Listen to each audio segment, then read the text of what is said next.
For years, Jeremy Thompson was known as the newsman who would be there when international news broke. He covered the Gulf Wars and was also the first person to broadcast live as British peacekeepers entered Kosovo. He was in South Africa to witness Nelson Mandela's monumental election as president and returned 19 years later when the great man passed away. His book, Breaking News, recently hit the shelves. Thompson joins us now in studio to take us through his journey and his career. Jeremy, thanks so much for your time. I must say, I'm very happy that I didn't start out as a journalist in your days. I mean, having to run to the phone to file your story, how did you survive? Well, I think life was simpler in those days. You know, I mean, I started out as a teenager on a local paper and did an apprenticeship, and you kind of made mistakes out of the glare of public awareness. I mean, now you're on big telly, and if you make mistakes, everybody knows. I mean, I learned to make mistakes and then get it right just as a lowly junior and climb my way up the long ladder. So it was in some ways we had the advantage of learning our career over a long period of time, whereas I'm finding, you know, youngsters I work with at Sky in recent years, they get thrown in at the deep end. So I think it's actually, I think you have a tougher time than I did. Oh, I know all about being thrown in at the deep end. But I mean, Jeremy, you're no stranger to South Africa and the politics, having covered it. I mean, what's your assessment of how things are developing right now? It's intriguing. I mean, I spent the first half of the 90s based here as a foreign correspondent, so I followed pretty much everything from the moment Mandela came out of jail right the way through to the election, and then that extraordinary Rugby World Cup and what that did and played its role in the reconciliation and the healing process in this country. So to come back, as I have many times, and particularly at a critical moment politically as it is now, I'm just struck by the selfishness of politicians, the selfishness of men who can't get out the way when perhaps they should, who aren't leading perhaps when they should, and are not giving guidance and leadership and management to a country who voted them into power democratically, and who only got that democracy 24 years ago through blood, sweat and tears. I mean, this country and the people of it sacrificed an enormous amount to win that democracy. It was hard fought over decades, the struggle. So I just think there's a bit of a disrespect amongst leadership at the moment, that they've kind of taken their eye off the fact that they're only there because the public put them there. They're just part of the democratic process. So don't gum up the works, move on, lead the country, show some decency and honesty, and help the country stand up and be proud in the eyes of the rest of the world, who I think are probably standing back scratching their heads at the moment about what's going on here. For sure. And, you know, Jeremy, for all his wrongs, President Jacob Zuma is kind of not necessarily praised, but the fact that he didn't curtail the freedom of the press is seen as a very good thing under his administration. And I recall reading in your book that when you did come and cover the rugby game, there were certain things that you couldn't actually write to the international media there. Well, more in the 80s when I first came here, and then in the early 90s when I was based here, I mean, there was still quite a degree of censorship. And in those days, as a foreign correspondent in television, we actually had to take our finished report each day up to SABC, and it had to be fed out to the international airwaves through a censor. And if they didn't like it, they pressed the button and ejected it. Now, that's not that long ago. That's less than 3 decades ago that news was censored inside the country. I mean, most people I knew at that time had no idea what was going on in most of their country. And it was hard for us to get the true story out because of censorship. That started to sort of fall away the closer we got to 94.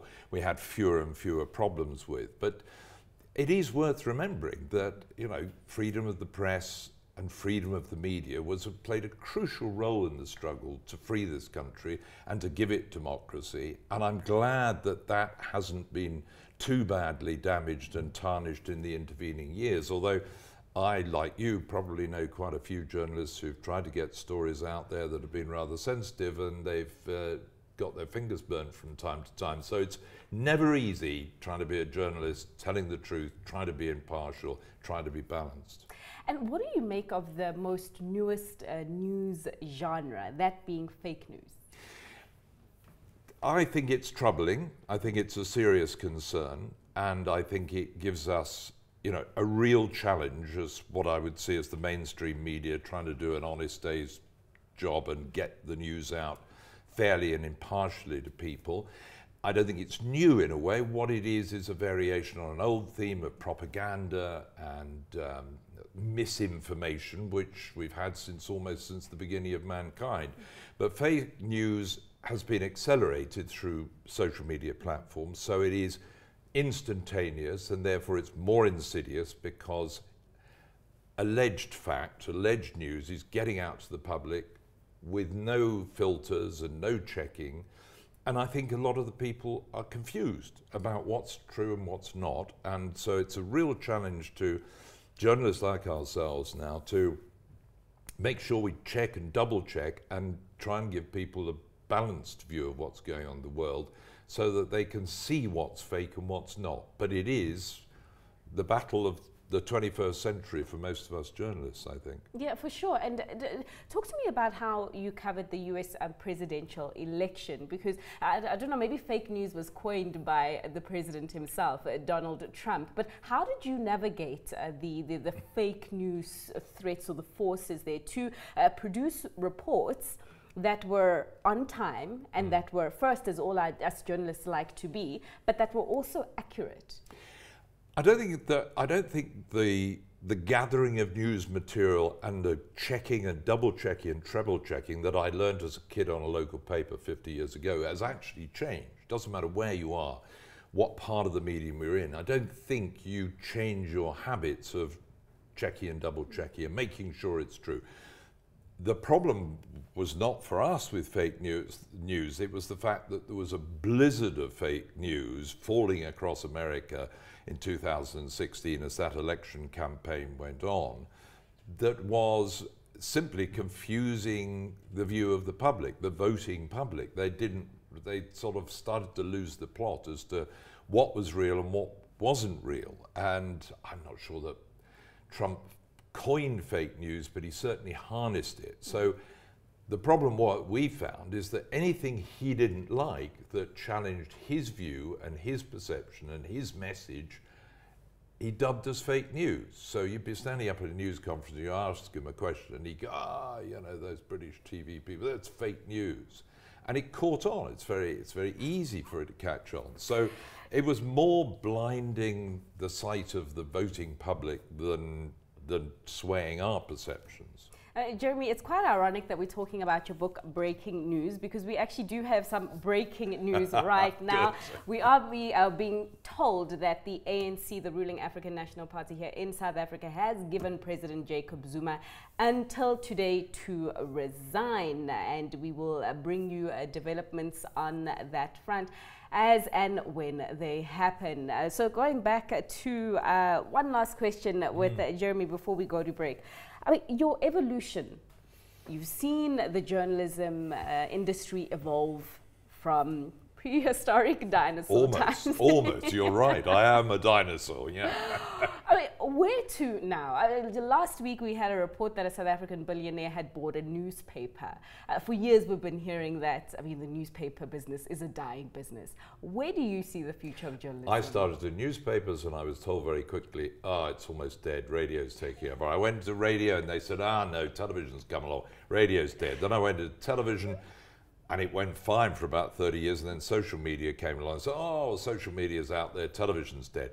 In the end, they all survive. They'll all have a place and they'll all interact with each other. But if I was starting out like you are relatively early in your career, I think it's pretty key that you harness the social media to whatever else you're doing. But I think people here love listening to the radio as well as watching television, probably more than they do in the UK. I mean, it's a great radio listening country, and people love the social media, but they're listening to radio and watching television. They've got a device in their hand or a smartphone. They're doing a bit of everything. So people are smarter. They gather more information from more different sources. So I just think we have to be alert that we provide the news and the information that can go down all these sources and all these channels. But in the end, It's about the content.